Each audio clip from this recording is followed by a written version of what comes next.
नमस्कार विद्यार्थी मित्रांनो, मी राजेंद्र. आपलं सर्वांचं आरके क्लासेस ऑफिशियल या यूट्यूब चॅनलवरती स्वागत आहे. आपण आंतर वेगवेगळ्या या लेक्चर सिरीजमध्ये सुरुवातीच्या पहिल्या लेक्चरमध्ये आपण चलनावर आधारित एक्झाम्पल बघितले आहे. दुसऱ्या लेक्चरमध्ये आपण सरासरी वेगावर आधारित उदाहरणे बघणार आहोत.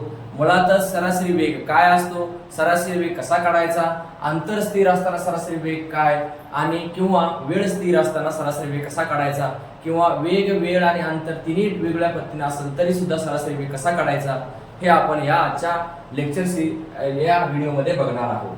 तर मुळातच बघा, दोन गोष्टीवर आधारित पहिल्यांदा बघू आपण. पहिली गोष्ट, अंतर स्थिर असताना सरासरी वेग. अंतर स्थिर असताना सरासरी वेग. सपोज एक प्रवासी ए या ठिकाणापासून बी या ठिकाणापर्यंत v1 किलोमीटर पर आवर या दोघांमधलं अंतर स्थिर आहे. किती? d. या दोघांमधलं अंतर काय? स्थिर आहे.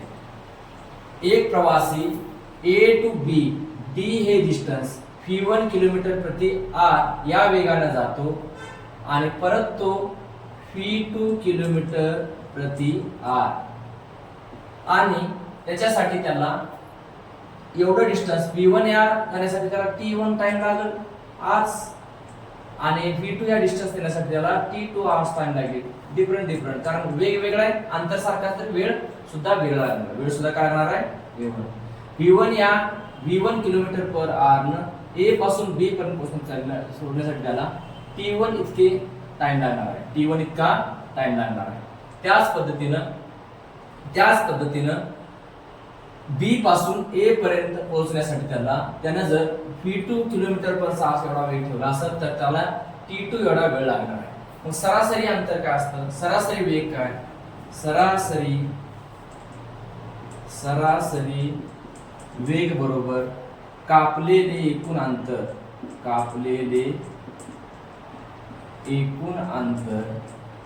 डिवाइडेड बाय लागलेला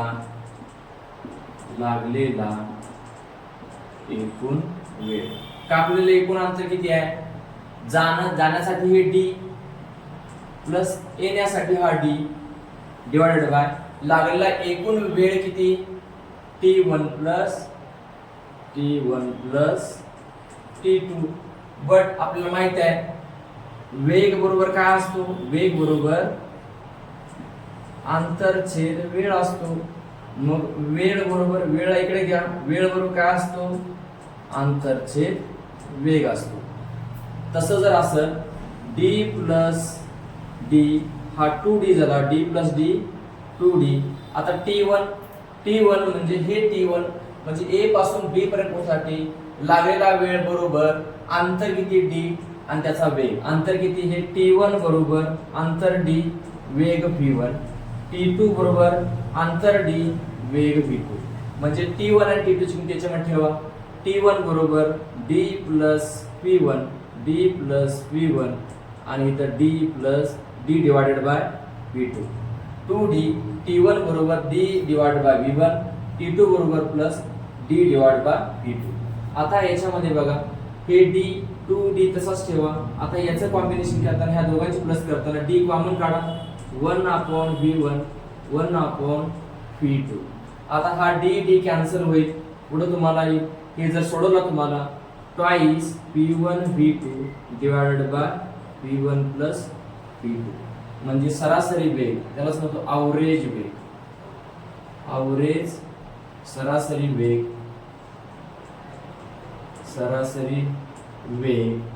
that is average फी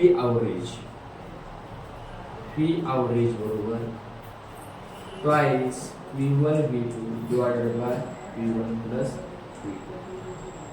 अंतर समान असताना किंवा स्थिर असताना सरासरी वेग बरोबर जातांचा वेग ट्वाइस गुणले 2 गुणले v1 into v2 divided by v1 plus v2. आता हे कसे येत आहे हे आपण हे अनुषंगाने म्हणजे हा फॉर्म्युला तुम्हाला माहिती पाहिजे. ॲव्हरेज वेलोसिटी बरोबर twice v1 v2 divided by v1 plus v2. त्याच्यानंतर दुसरी गोष्ट कंडिशन असू शकते समान वेळेत म्हणजे स्थिर वेळेमध्ये अंतर कापलेलं असताना सरासरी वेळ स्थिर असताना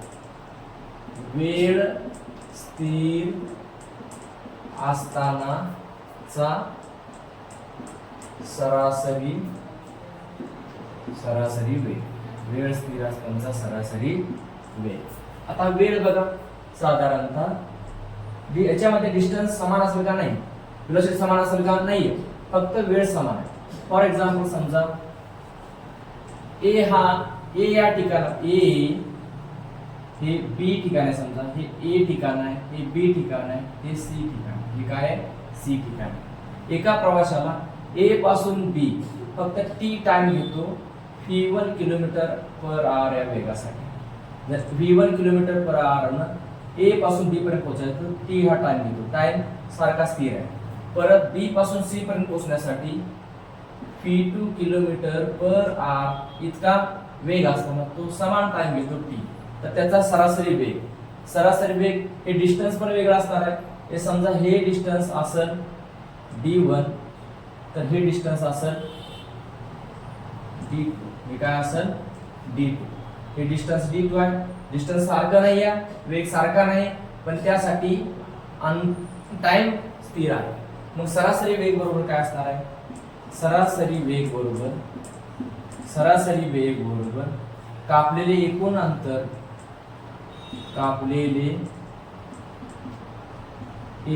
अंतर डिवाइडेड बाय लागलेला एकूण वेळ.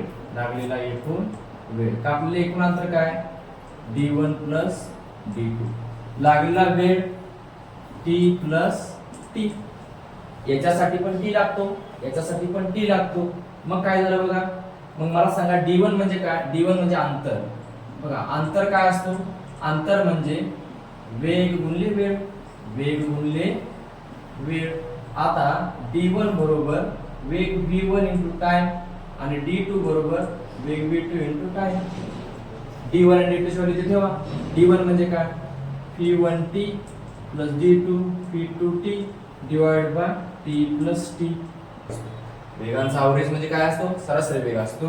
आणि जर का अंतर स्थिर असताना सरासरी वेग म्हणजेच काय ट्वाइस v1 v2, दोन वेगाचा मल्टिप्लाय गुणिले 2 divide by v1 plus v2.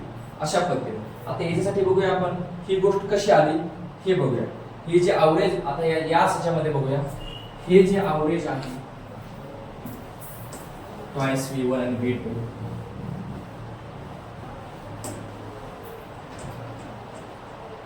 प्रत्यक्ष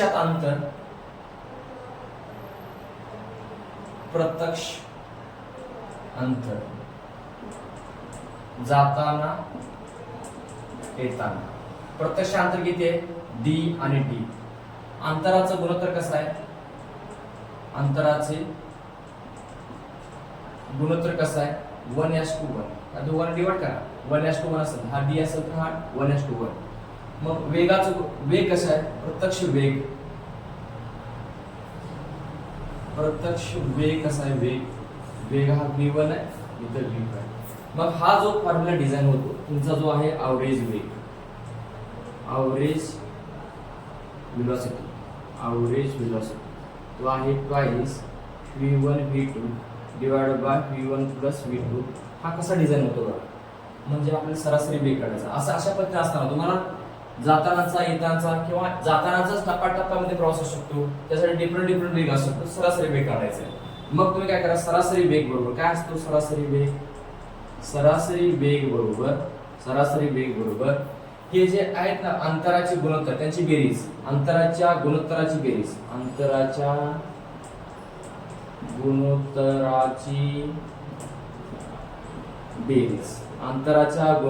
बेरीज गुणिले वेगांचा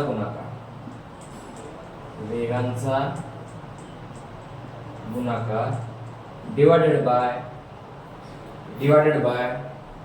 अंतर. आणि बघा अंतराचे गुणोत्तर आणि वेग यांचे तिरकस पद्धतीनं गुणाकार करून बेरीज. अंतराचे गुणोत्तर अंतराचे गुणोत्तर व वेग यांचा तिरकस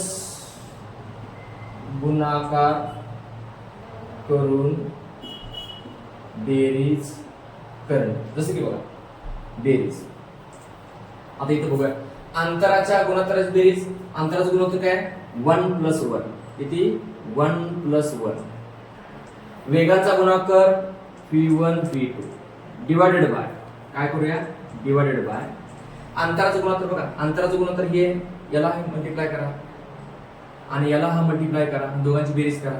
अंतराचं गुणोत्तर जर हे असेल तर याच्या वेगाबरोबर मल्टिप्लाय करायचं आणि हे घेतलं तर याच्या वेगाबरोबर मल्टिप्लाय करायचं आणि दोघांची काय करायची बेरीज करायची. 1 × v2 v2 1 × v1 v1 म्हणजे हे चालत ना. बघा twice v1 v2 v1 + v2 म्हणजेच अवरेज व्हेलॉसिटी काय असते, सरासरी वेग काय असतो. सरासरी वेग जो डिझाइन केला इन जनरल तुम्हाला 2 टप्प्यामध्ये जा, 3 टप्प्यामध्ये जा, 4 टप्प्यामध्ये जा, तुम्हाला हे वापरायचं आहे.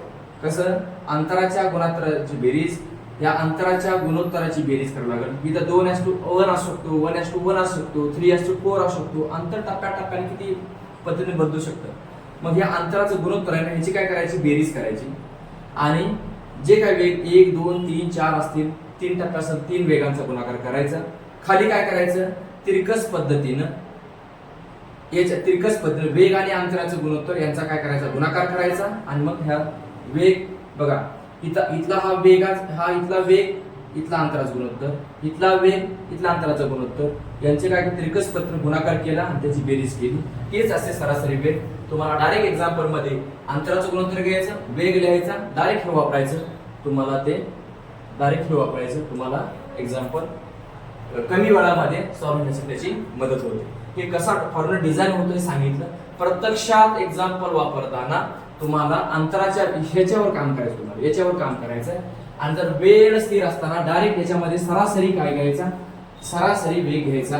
सरासरी वेगाचा जर काढला तर तुमचा सरासरी वेग येऊन जातो. सॉरी वेगांचं काय करायचं अवरेज घ्यायचा. ह्या दोन दिलेल्या वेगांचा अवरेज घ्यायचा, डायरेक्ट तुम्हाला सरासरी वेग येऊन जातो. वेळ स्थिर असताना, अंतर स्थिर असताना या पद्धतीचा अंतराच्या गुणोत्तराची बेरीज करायची आणि वेगाचा गुणाकार करायचा आणि डिवाइड मध्ये अंतराचे गुणोत्तर आणि वेग याचा तिरकस पद्धतीने गुणाकार करून आपापसात काय करायची बेरीज करायची, डिवाइड करायची. तुम्हाला सरासरी वेग भेटून जाईल आणि याच्यावर आधारित आपण एक्झाम्पल इथून पुढे बघूया. एक्झाम्पल बघूया जिथं अंतर स्थिर आहे. बघा एक व्यक्ती काही अंतर त्याचा वेग आहे 30 km/h ने कापतो, त्यापुढील तेवढेच अंतर स्थिर आहे 60 km/h ने कापतो. तर त्या व्यक्तीचा संपूर्ण प्रवासाचा सरासरी वेग. आता प्रत्यक्ष अंतर बघा, प्रत्यक्ष अंतर किती आहे, प्रत्यक्ष अंतर हे d आणि d. प्रत्यक्ष अंतर एक टप्पा ज्यावेळेस वेग तुझा 30 km/h असतो त्यावेळेस काही अंतर म्हणजे d. लक्षात तो किती वेगाने कापतो, प्रत्यक्ष वेग 30 km/h आणि त्यानंतर तेवढंच अंतर 60 km/h ने कापतो. आता अंतराचं गुणोत्तर बघा, अंतराचे गुणोत्तर बघा 1:1 सरासरी वेग बरोबर अंतराच्या गुणोत्तराची बेरीज म्हणजे 1+1 वेगाचा प्रोडक्ट 30 × 60 डिवाइडेड बाय बघा तिरकस अंतराचं गुणोत्तर आणि वेग यांच्या तिरकस पद्धतीने गुणाकार करून बेरीज करायचे. 1 चं 60 बरोबर करणार 1 × 60 प्लस 1 × 30 आणि या दोघांची बेरीज करायची. म्हणजे किती आलं बघा हे 1 + 1 2 × 30 × 60 डिवाइडेड बाय 90. आता 31 चा 30 33 जा 3 1 जा 3 23 जा.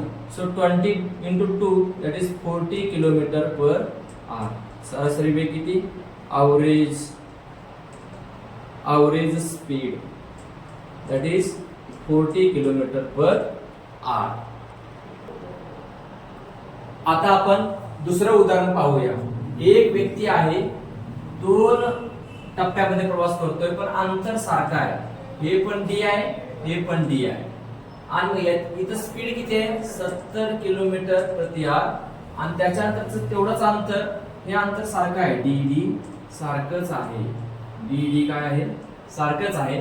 त्याच्यानंतरच्या प्रवासासाठी तुझा वेग काय, 80 किलोमीटर प्रति आवर. तर त्याने प्रत्यक्षात कापलेले एकूण अंतर काय, एकूण अंतर म्हणजेच काय, एकूण अंतर म्हणजेच डी प्लस डी, म्हणजे इथं प्रश्नामध्ये 2d किती असेल, 2d किती असेल असं विचारलं. तर आपल्याला माहित आहे बघा, अंतर सारखं असताना बघा प्रत्यक्ष अंतर किती, प्रत्यक्ष अंतर किती आहे, पहिल्या टप्प्यासाठी डी आणि दुसऱ्या टप्प्यासाठी डी. ह्या दोघांचं अंतराचा रेशो, अंतराचे प्रमाण किंवा गुणोत्तर, अंतराचे गुणोत्तर म्हणूया, अंतराचे गुणोत्तर 1d डिवाइड बाय d म्हणजे 1:1. तर वेग काय, प्रवासाचा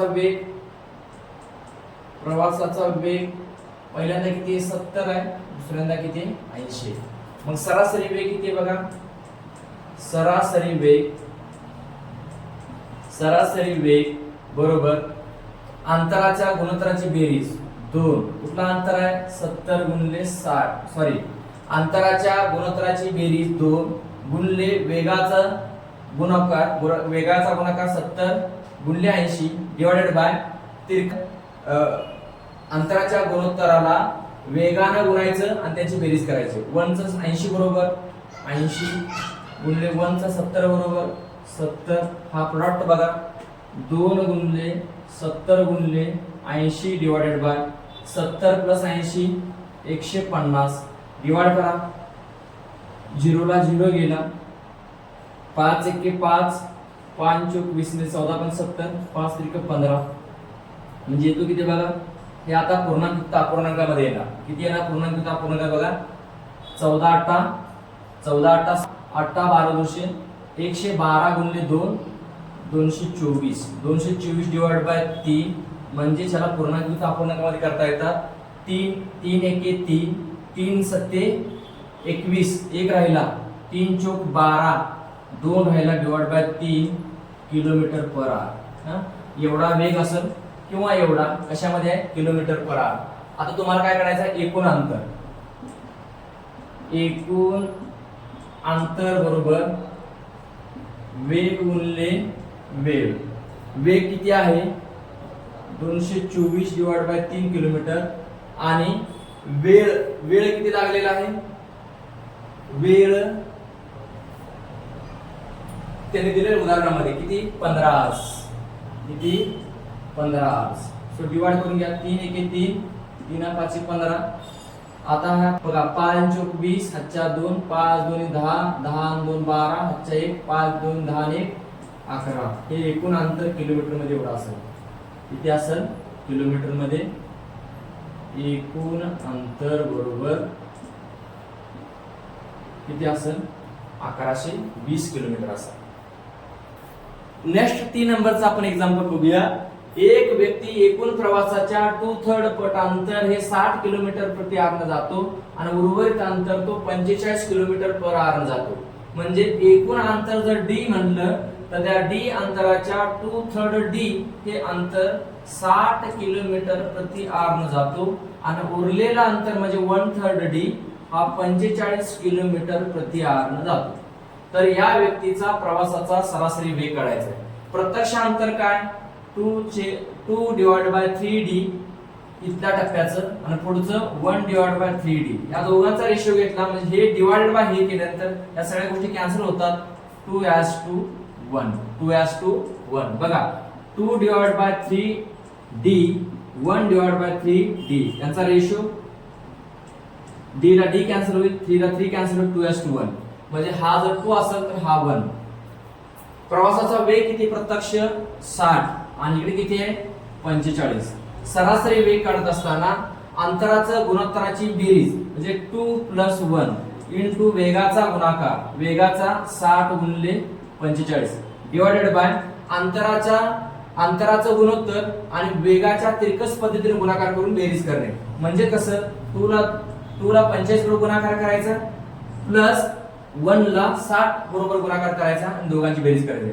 2 × 45 प्लस 1 × 60 म्हणजे किती होईल बघा, 2 + 1 3 × 60 गुणिले 45 डिवायडेड बाय 45 गुणिले 2 90 + 60 90 + 60 इथंच लिहूया 90 + 60 म्हणजे बघा 3 गुणिले 60 गुणिले 45 डिवायडेड बाय 150. आता बघा 150 3 एके 3 3 5 15 50 0 ला 0 गेला 5 एके 5 9 5 45. मग सरासरी वेग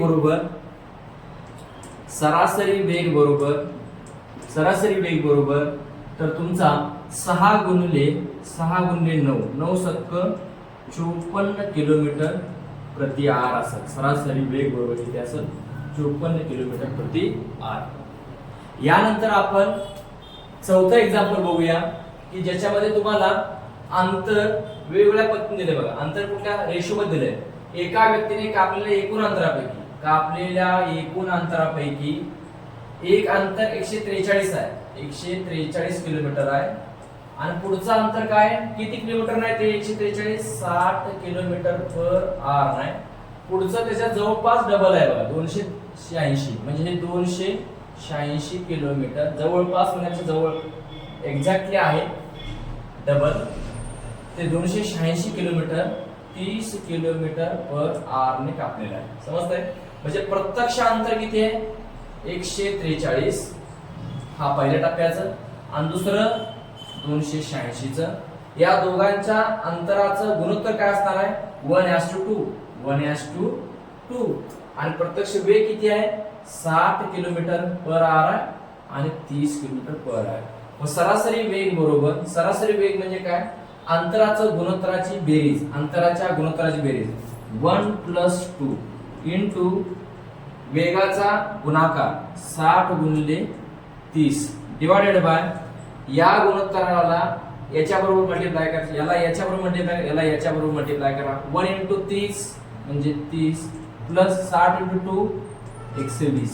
बघा 1 + 2 3 × 60 × 30 divided by 30 plus 120 that is 150. मग किती आला बघा 0 ला 0 गेला 3 एके 3 3 5 15 5 एके 5 12 पंचे 60 म्हणजे किती आला वेग 12 त्रिक 36 किलोमीटर प्रति आर. हा काय असेल सरासरी वेग असेल. सरासरी वेग एकूण प्रवासाचा सरासरी वेग 36 किलोमीटर प्रति आर असेल. एक व्यक्ती 55 किलोमीटर पर आर आणि 85 किलोमीटर पर आर वेगाने समान वेळेसाठी अंतर कापतो. समान वेळेसाठी बघा वेळ समान आहे, इथं पण टी लागत असं. याचा वेग किती आहे इथं सुरुवातीच्या टप्प्यामध्ये 55 किलोमीटर पर आर आहे आणि दुसऱ्या टप्प्यामध्ये किती आहे 85 किलोमीटर पर आर आहे. डिस्टन्स सारखा आहे त्याने काय दिलेलं आहे आपल्याला सरासरी वेग काढायचा आहे. डिस्टन्सचा काय संबंध आहे सरासरी वेग काढायचा आहे. ज्यावेळी समान वेळेसाठी म्हणून दिलं असतं त्यावेळेस सरासरी वेग बरोबर वेगांची काय असते दिलेल्या वेगांचा अवरेज असतो. म्हणजेच काय v1 + v2 डिवाइड बाय 2 म्हणजेच काय 55 + 85 डिवाइड बाय 2 55 + 5 5 10 1 9 4 9 5 14 2 किती आला 70 किलोमीटर प्रति आर. वेळ समान वेळेसाठी अंतर कापत असेल तर सरासरी वेळ बरोबर दिलेल्या वेगांची काय असते अवरेज असतो. दिलेल्या वेगांची काय असते मध्यक असते. समजते अवरेज असतो तो दोन वेग त्या दोघांची प्लस डिवाइड बाय 2 म्हणजेच अवरेज आहे. तो किती असतो सरासरी वेग बरोबर 70 किलोमीटर प्रति आर. आता याच्यानंतरचं नेक्स्ट एक्झाम्पल 5 नंबरचं आहे बघा. एक व्यक्ती 3 वेगवेगळ्या टप्प्यामध्ये प्रवास करतो.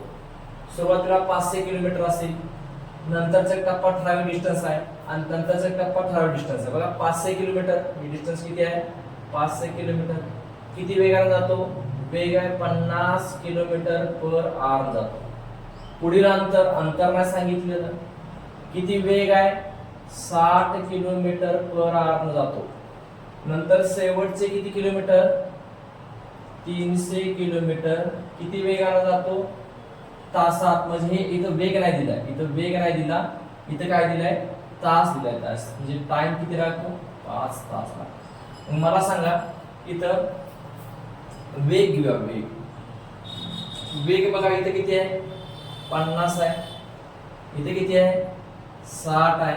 वेग बरोबर काय असतो? वेग बरोबर अंतर डिवाइड बाय वेळ असते. अंतर डिवाइड बाय वेळ. मग इथं बघा अंतर 500, इथं तर वेग दिलेला आहे ऑलरेडी. वेग 50 आहे, 50 किलोमीटर पर आवर. इथं 60 किलोमीटर पर आवर आणि इथं 300 डिवाइड बाय 5 म्हणजे 300 डिवाइड बाय 5 करा म्हणजे 60 किलोमीटर पर आवर. 60 किलोमीटर वेग झालं. मग वेळ किती आहे बघा? वेळ बरोबर काय असणार आहे? वेळ इथे किती लागणार? वेळ बरोबर असतो अंतर डिवाइडेड बाय वेग.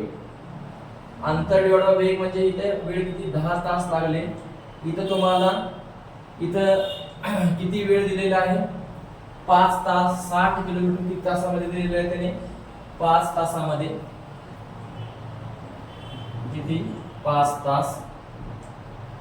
आणि शेवटचे 300 किलोमीटर सुद्धा 5 तास. शेवटचे किलोमीटर सुद्धा 5 तास. मग एकूण अंतर बघा. एकूण अंतर बरोबर वेग गुणिले का असतो? वेळ. वेग गुणिले वेळ. दोघांचं बघा हे किती होतात? 500 किलोमीटर. हे किती होतात? 635. 300 किलोमीटर. हे किती होतात? 635. 300 किलोमीटर. मग सरासरी वेग बरोबर कापलेले एकूण अंतर किती? 500 300 प्लस 300 डिवाइड लागलेला एकूण वेळ 10 तास. 5 तास. 5 तास. 500 प्लस 300 300 600 1100. 5 आणि 10 5 आणि 10 15 आणि 5 20. हे 2 110 डिवाइड बाय 2 म्हणजेच बघा पूर्णांक अपूर्णांक होतात. 2 पंचे 10 एक राहिला. 2 पंचे 10 55 किलोमीटर. किती? 55 किलोमीटर पर आवर. सरासरी वेग किती? सरासरी वेग हा 55 किलोमीटर प्रति आवर. अशा पद्धतीनं सरासरी वेग काढता येतो. तुम्हाला हे व्हिडिओ आवडत असतील तर तुम्ही आरके क्लासेस ऑफिशियल या YouTube चॅनलला लाईक करा, शेअर करा आणि सबस्क्राईब करा असं मी तुम्हाला विनम्र अभिवादन करतो. आणि अशा पद्धतीनं हे व्हिडिओ तुम्ही जास्तीत जास्त तुमच्या मित्रांपर्यंत, मैत्रिणींपर्यंत, भावापर्यंत, बहिणीपर्यंत स्प्रेड करून या नॉलेजचा सोर्स त्यांना अवेलेबल करून त्यांनाही मदत करू शकता. आणि आमचाही चॅनल ग्रो करण्यासाठी, आम्हाला असे नवनवीन व्हिडिओ बनवण्यासाठी प्रोत्साहन देण्यासाठी तुम्ही अशा पद्धतीने आम्हाला मदत करू शकता. धन्यवाद.